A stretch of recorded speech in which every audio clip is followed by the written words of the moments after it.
Nous demandons aux personnes qui occupent l'ambassade de la République de Côte d'Ivoire, qui est un local qui appartient à tous les Ivoiriens ici présents, de sortir immédiatement et de façon pacifique.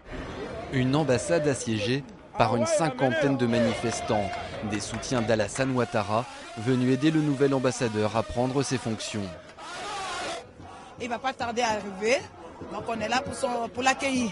C'est l'émotion, vous-même vous le constatez.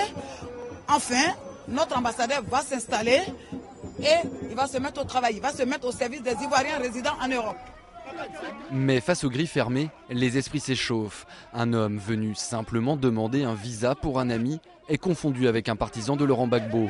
Sans avoir le temps de s'expliquer, il est violemment pris à partie.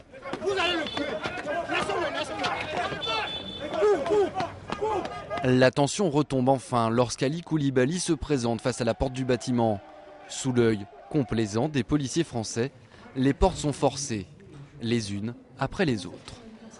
Écoutez, ce n'est pas la prise de la Bastille, loin s'en faut, mais il a fallu quand même qu'on prenne possession des bureaux. Et puisque je n'ai pas les clés, on a dû ouvrir.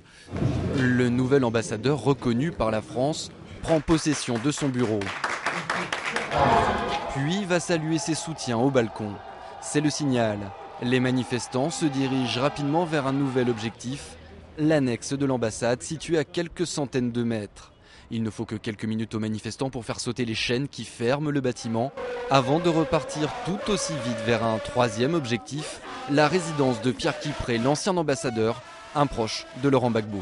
Et quand nous allons finir ici, c'est toute l'Europe, et au fur et à mesure, jusqu'à ce que nous délogeons l'usurpateur Laurent Gbagbo du pouvoir qu'il a usurpé.